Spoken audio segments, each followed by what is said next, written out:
और ब्रेक के बाद आपका स्वागत। और अब आइए आपके सामने कुछ तथ्य ऐसे रखना चाहेंगे जिनके माध्यम से हम आपको ये बताना चाह रहे हैं कि कैसे रोजगार सृजन के प्रयास पिछले कुछ सालों में जोर पकड़ते रहे हैं। सबसे पहले शुरुआत अगर हम बजट 2021-22 की ही खबर से करें तो पीएलआई के लिए यानी प्रोडक्शन लिंक्ड इंसेंटिव के लिए ही अगर आप देखें तो 1,97,000 करोड़ का प्रावधान किया गया, जिससे अगले 5 सालों में 60 लाख नए रोजगारों के सृजन की संभावना जताई गई है। वहीं अगर हम देखें तो मुद्रा योजना एक ऐसी योजना जिससे आप 10 लाख तक का लोन ले सकते हैं और अपना काम शुरू कर सकते हैं। इससे भी एक बड़ा आंकड़ा सामने आता है जो दिखाता है कि स्वरोजगार की राह पर निकले हैं बहुत से लोग।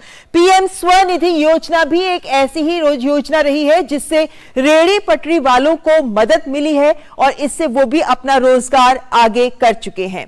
पीएम स्वनिधि योजना रेहड़ी पटरी वालों को भी आत्मनिर्भर की राह पर आगे बढ़ाने में बहुत ही सफल रही है। वहीं आत्मनिर्भर भारत रोजगार योजना भी एक ऐसी योजना है जहां नए रोजगार के लिए प्रोत्साहन दिया जाता है। एक आंकड़ा यह भी दिखाता है कि इसी साल 13 जुलाई तक ही लगभग 59.5 लाख लाभार्थी रहे, जिनमें से 53 लाख नई भर्तियां थी, जो दिखाता है कि रोजगार का सृजन हुआ है।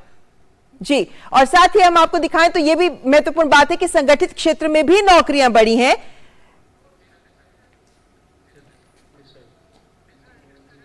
और ये तमाम आंकड़े ये दिखाते हैं कि किस तरीके से रोजगार सृजन की राह पर केंद्र सरकार काम करती रही है। और फिलहाल आइए करते हैं चर्चा, और इसी से जुड़ा है हमारा आज का विशेष जो ये बताता है कि किस तरीके से देश निर्माण से जुड़ रहे हैं युवा। और हमारे साथ इस वक्त जुड़े हुए हैं डॉक्टर जितेंद्र सिंह, जो एमओएस हैं, department of personal and training, ministry of personal, public grievances and pensions. बहुत बहुत स्वागत मंत्री जी आपका। और हमारे साथ जुड़े हैं प्रोफेसर सचिन चतुर्वेदी भी, जो डीजी आरआईएस है, आरआईएस फॉर डेवलपिंग कंट्रीज, और साथ ही आप जाने माने इकोनॉमिस्ट भी हैं। बहुत बहुत स्वागत है चतुर्वेदी जी आपका भी। मंत्री जी, सबसे पहले सबसे बड़ी बात, पहली बार ऐसा हुआ है कि पूरे देश में इतने बड़े स्तर पर नौकरियां दी जा रही हैं, नियुक्ति पत्र सौंपे गए हैं। क्या संदेश, क्या संकेत देना चाहती है सरकार इस पहल के माध्यम से? नहीं, सबसे पहले तो मुझे सबकी तरफ से आभार प्रकट करना है आदरणीय प्रधानमंत्री श्री नरेंद्र मोदी जी का, कि दीपावली का उपहार भी है और युवाओं के लिए आशीर्वाद भी है देश भर के लिए। और जैसा आपने ठीक कहा कि मैंने अपने आरंभिक संबोधन में, स्वागत संबोधन में इसी बात का उल्लेख किया था कि मुझे लगता है कि स्वतंत्र भारत के इतिहास में ये एक मील का पत्थर है। और मोदी जी के नेतृत्व में संकल्प से सिद्धि की यात्रा जो प्रारंभ हुई थी 2014 में, उसका एक महत्वपूर्ण पड़ाव है, क्योंकि मुझे नहीं लगता कि कभी इतनी बड़ी संख्या में नियुक्ति पत्र मात्र एक बटन दबाने के माध्यम से उपलब्ध करवाए गए हों और इतना बड़ा समारोह हुआ हो।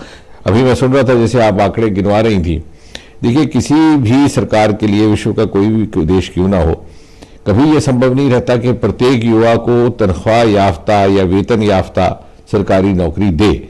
लेकिन हाँ, एक जिम्मेवार सरकार जैसे मोदी जी के नेतृत्व में वो ये दायित्व जरूर निभाती है कि युवाओं के लिए अपनी रोजगार कमाने के अनेकों उपलब्ध अलग अलग किस्म के विकल्प उपलब्ध करवाए जाए। और आपने देखा होगा पिछले 8-9 वर्षों में स्टार्टअप इंडिया, मोदी जी ने लाल किले से बोल करके उसका आह्वान किया। आज भारत विश्व में स्टार्टअप इकोसिस्टम में 3रे दर्जे पे माना जाता है। इसी प्रकार मुद्रा योजना, अन्य रेडी वाली योजना जितनी भी आपने गिनवाई।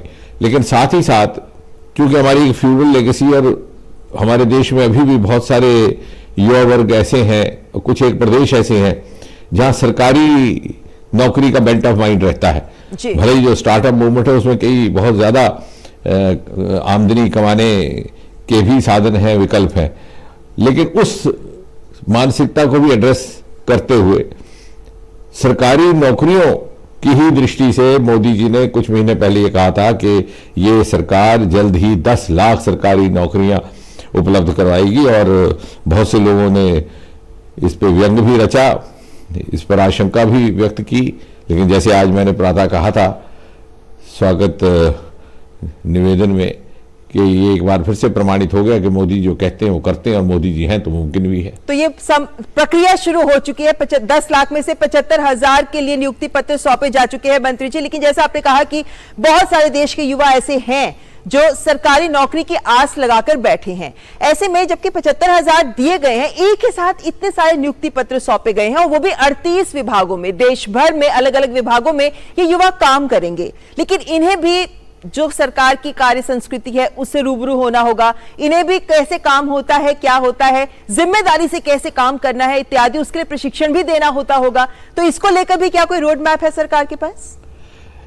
नहीं, वो तो रोड मैप इन प्लेस है पहले से ही। लेकिन आपकी बात से ये मैं जोड़ते हुए आपके माध्यम से ये बात दर्शकों तक पहुंचा दूं कि ये मात्र पहली किस्त है 75,000 नियुक्तियों की। हम बहुत जल्द अगली किस्त लेकर के आएंगे, और जैसे मोदी जी ने देश की जनता को वचन दिया है 10 लाख का, मुझे विश्वास है हमारा कार्मिक विभाग, डीओपीटी विभाग बहुत जल्द उसकी भी प्रक्रिया संपन्न कर लेगा। साथ ही साथ एक बात और भी जो समझाने लायक है, जिसका बहुत कम उल्लेख हो रहा है, कि ये नियुक्तियां उन युवाओं की हो रही हैं जो इस वक्त अपने जीवन के दूसरे तीसरे दशक में हैं, 30, 32, 35 वर्ष की आयु, 28 वर्ष। और ये वो अवस्था है जो अगले 25 वर्ष पूरी ऊर्जा के साथ देश निर्माण को अपना आप समर्पित कर पाएंगे। और मोदी जी बार बार जो अमृतकाल का जिक्र करते हैं, और सन 2047 के शताब्दी भारत का, तो शताब्दी भारत के निर्माण में इनका बहुत बड़ा योगदान रहने वाला है। और उसके लिए कैपेसिटी बिल्डिंग, जैसे आपने कहा कि क्या उसकी भी कोई शिक्षण प्रशिक्षण की व्यवस्था है क्या, निश्चय ही है। लेकिन मैं आपकी बात स्वीकार करते हुए ये जोड़ दूं कि क्योंकि टेक्नोलॉजी बदल रही है, टेक्नोलॉजी बेस्ड गवर्नेंस है, प्रशासन में भी न केवल टेक्नोलॉजी बल्कि आर्टिफिशियल इंटेलिजेंस ने भी बहुत हद तक टेक ओवर किया। बिल्कुल। तो इन नए आयामों के साथ भी उनको दो चार करवाना होगा, और उसके लिए हमारे पास पहले से व्यवस्था है, बल्कि उस प्रकार के प्रशिक्षण के कार्यक्रम पहले से ही हमने प्रारंभ भी कर दिए हैं। जी, तो यानी कि इन युवाओं को तैयार किया जाएगा, और जाहिर है कि आने वाले वक्त में जैसे रफ्तार पकड़ेगी ये प्रक्रिया नियुक्तियों की, तो वैसे ही ये प्रशिक्षण के काम को भी तेजी देनी होगी। लेकिन मंत्री जी से पहले कि मैं सचिन जी के पास जाऊं, एक सवाल और आपसे समझना चाहूंगी।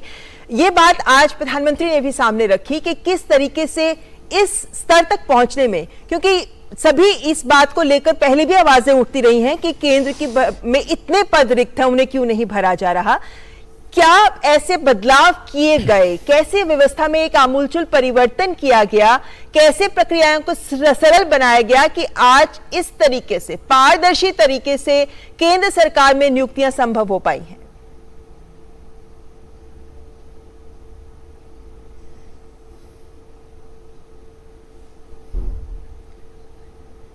मंत्री जी, अगर आप तक हमारी आवाज पहुंच रही है?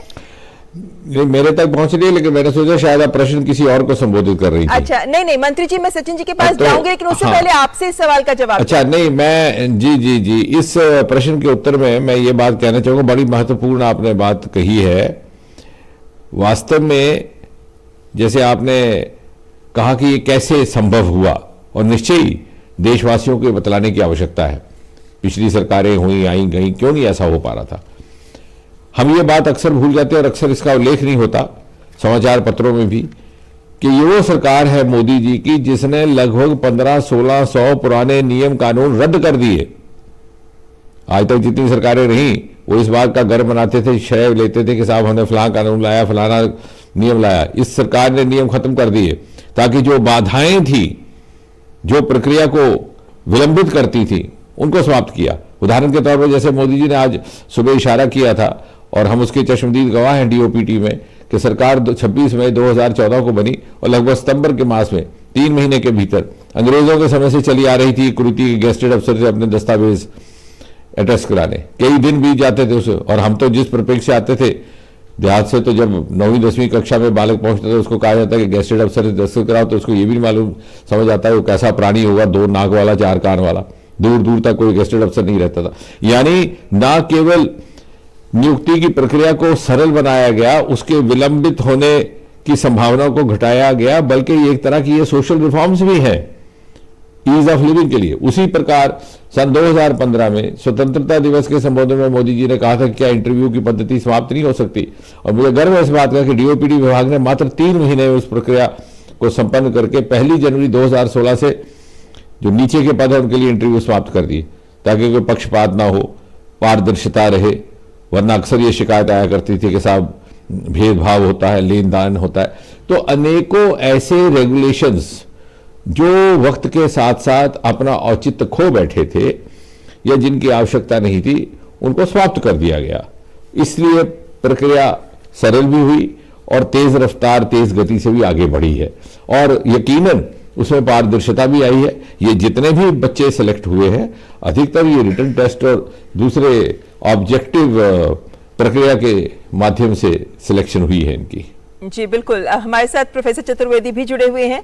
प्रोफेसर चतुर्वेदी, ये बात सर्वविदित है कि पूरे विश्व में इस वक्त बेरोजगारी और महंगाई से सभी देश जूझ रहे हैं। भारत की स्थिति अन्य देशों की तुलना में देखें तो बहुत बेहतर है। ऐसे में चूंकि आंकड़े ये भी दिखाते हैं, सीएमआई के ही आंकड़े कहते हैं कि अगस्त में अगर बेरोजगारी दर 8.3% थी तो ये सितंबर में कम होकर 6.43% तक आ गई, जिसमें एक बड़ा योगदान श्रम भागीदारी का रहा है। 8 मिलियन का आंकड़ा देते हैं ये। क्या ये देश में अर्थव्यवस्था के लिए बेहतर संकेत है? किन मायनों में ये आंकड़े देश की अर्थव्यवस्था की तस्वीर भी पहुंचाते हैं हम तक? बिल्कुल सही है ममता जी, और मुझे लगता है कि आज का जो ये डेवलपमेंट हुआ है, जिसमें जैसा माननीय जितेंद्र सिंह जी कह रहे थे कि नई व्यवस्था के तहत हम ज्यादा जॉब्स क्रिएट कर पा रहे हैं, मुझे लगता है कि इसको हमें पृथक रूप से नहीं देखना चाहिए।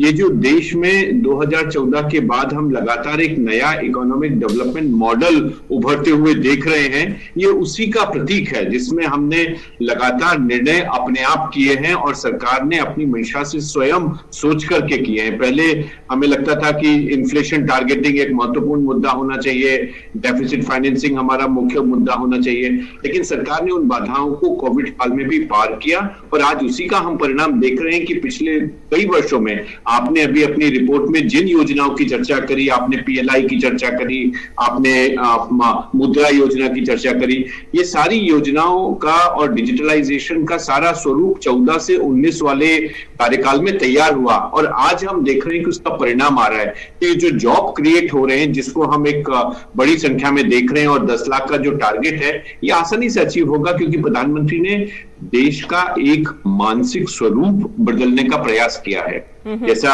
डॉक्टर जितेंद्र सिंह जी कह रहे थे कि सरकारी नौकरी मिलनी चाहिए, सरकारी नौकरी के साथ में हम लोगों ने प्राइवेट सेक्टर खराब है, प्राइवेट सेक्टर चोर है, वो गलत है, उनके साथ काम नहीं कर सकते, इस मानसिकता से समाज को निकालने का एक प्रयास किया है। और उस प्रयास के चलते जैसा स्टार्टअप इंडिया या डिजिटल इंडिया, ये जो कार्यक्रम आए, इससे समाज में धीरे धीरे एक जो एंटाइटलमेंट बेस्ड अप्रोच थी उससे बदल करके एंटरप्रेन्योरशिप बेस्ड उद्यमिता, यानी आप नौकरी लेने वाले नहीं, नौकरी देने वाले बने, इसी बात को लेकर सरकार आगे बढ़ी और यही तस्वीर हमको दिखती भी है। लेकिन प्रोफेसर चतुर्वेदी, आज के युवाओं को अगर हमें रोजगार क्षेत्र से जोड़ना है तो क्या जो कदम उठाए जा रहे हैं वो काफी है? क्योंकि जैसा मंत्री जी ने भी बोला है, ये सवाल लेकर मैं मंत्री जी आपके पास ही आना चाहूंगी, क्योंकि हम जानते हैं कि नई शिक्षा नीति का क्रियान्वयन हो रहा है। हम ये भी जानते हैं कि सरकार की तरफ से कोशिश है कि कौशल विकास युवाओं तक पहुंचाया जाए, लेकिन जिस तरीके से तस्वीर बदल रही है, उद्योगों की जरूरतें बदल रही हैं, जैसे उनको लोग चाहिए उस स्किल के साथ चाहिए, क्या सरकार इस दिशा में उस रफ्तार से काम कर रही है? नहीं, आपने ठीक कहा। मैं तो बल्कि ये कहूँगा कि शिक्षा नीति में जो बदलाव आया है और जो नेशनल एजुकेशन पॉलिसी 2020 NEC 2020 जिसे कहा जाता है पॉपुलर जबान में, ये कम से कम 20-25 बरस पहले होना चाहिए था। गलती पिछली सरकारों के द्वारा ये हुई है कि कहीं ना कहीं डिग्री के साथ लिंक कर दिया एजुकेशन को, और नतीजा ये हुआ कि हिंदुस्तान मुल्क बन गया एजुकेटेड अनएम्प्लॉयड का। PhD करके भी नौकरी नहीं, केवल व्यवसाय के साथ उसको नहीं जोड़ा गया, और डिग्री भी डीलिंक हो गई विद द प्रोफेशन। PhD आपकी बायोटेक्नोलॉजी में है, आप जाकर के नौकरी कर रहे हैं किसी और विभाग में। इस शिक्षा नीति ने ये बहुत सारी कुताहियों को, एनामलीज को दुरुस्त करने का कार्य किया और इसे रोजगार के साथ, लाइवलीहुड के साथ, स्टार्टअप के साथ जोड़ने का पहला कदम उठाया है। उदाहरण के तौर पर जैसे एग्जिट एंट्री है कि आप बीच में छोड़ सकते हैं। हमारी पीढ़ी में, मैं तो नहीं जानता, शायद आपके जमाने में भी रहा होगा, एक बड़ी आम चर्चा में एक फ्रेज होता था ड्रॉप आउट। तो गांव देहात में किसी को पूछते भाई तुम कौन सी कक्षा में, दूसरा कहता है मैं मैट्रिक पास हूँ, 10वीं पास हूँ, दूसरा कहता है मैं 11वीं ड्रॉप आउट, क्योंकि 11वीं में पढ़ाई छोड़ दी किसी भी कारण से। अब वो ड्रॉप आउट का वर्ग समाप्त हो गया। आप ड्रॉप आउट कर सकते हैं, दूसरे क्षेत्र में जा सकते हैं, फिर से आके अपने रुझान, अपने एप्टीट्यूड के मुताबिक अपनी कैपेसिटी बिल्डिंग, अपनी स्किल बिल्डिंग करके आपको लगे कि किस व्यवसाय के लिए मैं अपने आप को तैयार कर रहा हूं, किस एंटरप्रेन्योरशिप के लिए, आप उस प्रकार की एजुकेशन स्ट्रीम फॉलो कर सकते हैं। बहुत बड़ा बदलाव इस एजुकेशन पॉलिसी से आएगा। इसके परिणाम इतने जल्द नहीं लगेंगे, 2-3 वर्ष लगेंगे, अभी तो ये शुरू होगा, लेकिन धीरे धीरे, और मुझे विश्वास है कि जैसे जैसे समय आगे बढ़ेगा इसको आगे बढ़ाता जाएगा। अब देखिए विदेशों में बहुत सारी ऐसी यूनिवर्सिटीज हैं, मैं उस दिन कैम्ब्रिज यूनिवर्सिटी के भी आंकड़े देख रहा था, बहुत कम वहां के स्थानीय विद्यार्थी पीएचडी के लिए जाते हैं।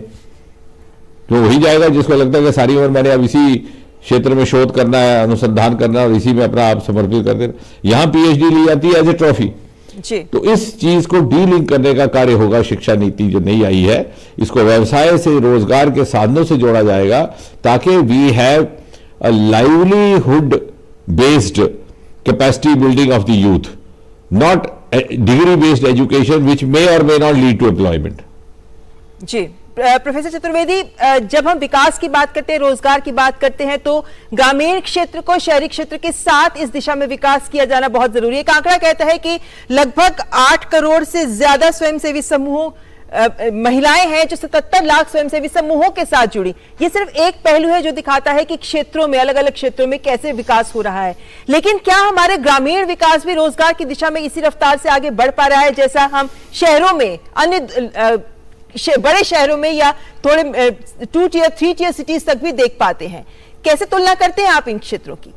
बिल्कुल सही है। और अगर ममता जी आप ध्यान से देखें तो जो पीछे हमने फार्मर प्रोड्यूसर ऑर्गेनाइजेशंस बनाए हैं, जो ऑप्टिकल फाइबर के लेइंग का काम पंचायत लेवल तक हुआ है, और साथ में मार्केट को ई-नैम मंडी के नाम से जो जोड़ने का हमने प्रयास किया है, ये सारा मुझे लगता है कि उस रोजगार को बाजार से जोड़ने का जो कृषि के क्षेत्र में काम हुआ है, जो रूरल एरियाज में काम हुआ है, वो अत्यंत महत्वपूर्ण है। और जैसा आपने सही बिल्कुल कहा कि जो सेल्फ हेल्प ग्रुप है वो एक नया आंदोलन खड़ा कर रहे हैं, चाहे वो सेल्फ हेल्प ग्रुप किसी एफपीओ से जुड़ रहे हैं, वो कोऑपरेटिव से जुड़ रहे हैं, और यही सरकार है जो कोऑपरेटिव बिल लेकर के आई और एक मंत्रालय अलग खड़ा कर दिया।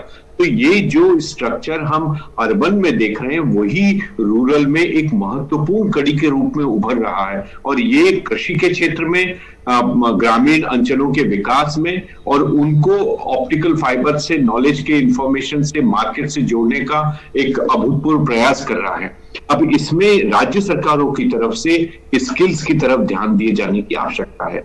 वो राज्य सरकारें जो स्किल की तरफ ध्यान दे रही हैं वो इसमें महत्वपूर्ण काम कर रही हैं। जैसे आज ही प्रधानमंत्री ने जब आवास योजना का मध्य प्रदेश के सतना जिले में 4.5 लाख लोगों को मकानों का काम दिया, तो एक महत्वपूर्ण स्किल सेट उन क्षेत्रों में उभर करके आया है जहां ये ग्रामीण अंचलों में मकान बनाने का काम हुआ है। और अगर आप देखें तो इस पूरे प्रयास में करीब करीब 21 सेक्टर इन्वॉल्व है, और ये 21 सेक्टर तमाम क्षेत्रों में स्किल्स को बढ़ाने का, उनके अनुभव को गहराने का एक महत्वपूर्ण काम कर रहे हैं। तो ये हम देखते हैं कि ग्रामीण क्षेत्रों में प्रयास निकल करके आ रहा है सामने।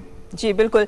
मंत्री जी, अंत में आखिरी सवाल, क्योंकि हमने देखा है कि हमेशा विपक्ष के हाथ में बेरोजगारी एक बड़ा ठोस मुद्दा रहता है जिसको लेकर वो केंद्र सरकार को घेरते रहते हैं। ऐसे में अगले 1 साल में 10 लाख तक की नौकरियों का आंकड़ा पूरा करना चाहते हैं आप, इस तरह तो आप विपक्ष के हाथ से बेरोजगारी का मुद्दा भी छीन लेंगे। नहीं, देखिए आज का युग अगर आप मीडिया प्रचार प्रसार की दृष्टि से देखें तो एविडेंस बेस्ड युग है।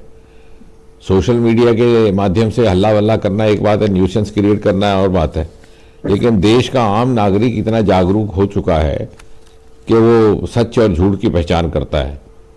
अगर मैं आपके सामने कुछ इस समय बोल रहा हूं तो इससे पहले कि मेरा वाक्य समाप्त हो, एक छोटा सा नन्हा सा बच्चा गूगल निकाल के वेरीफाई कर लेता है कि मेरे तर्क में, मेरे स्टैटिस्टिक्स में कितना सच है कितना झूठ है। और इसलिए मुझे विश्वास है कि धीरे धीरे आम नागरिक के मन में ये बात समझ आ रही है कि सरकार जिस दिशा में चल रही है उसमें ईमानदारी के साथ साथ एक स्ट्रेटेजाइज्ड अप्रोच है कि किस प्रकार हर युवा को इस काबिल बनाया जा सके कि वो अपनी रोजगार, अपनी जीविका स्वयं कमा सके।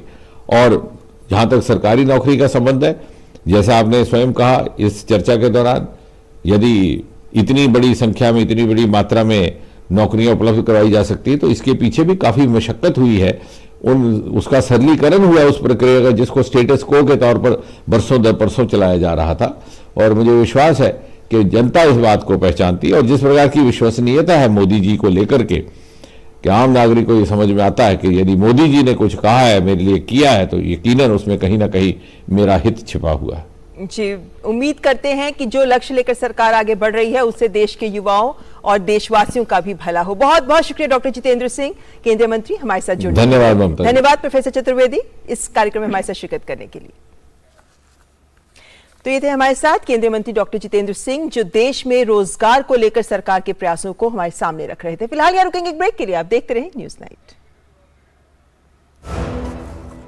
क्या बात है, बहुत सही लग रहा है। 3 महीने में पैसे डबल, वाह, फास्ट और हाई रिटर्न्स भी। क्या स्कीम है? कल तो नहीं थी यहाँ। और कल होगा भी नहीं। तूने कभी 5 ओवर में डबल सेंचुरी मारी है? ऐसे स्कीम के बहकावे में आके हम धोखा खा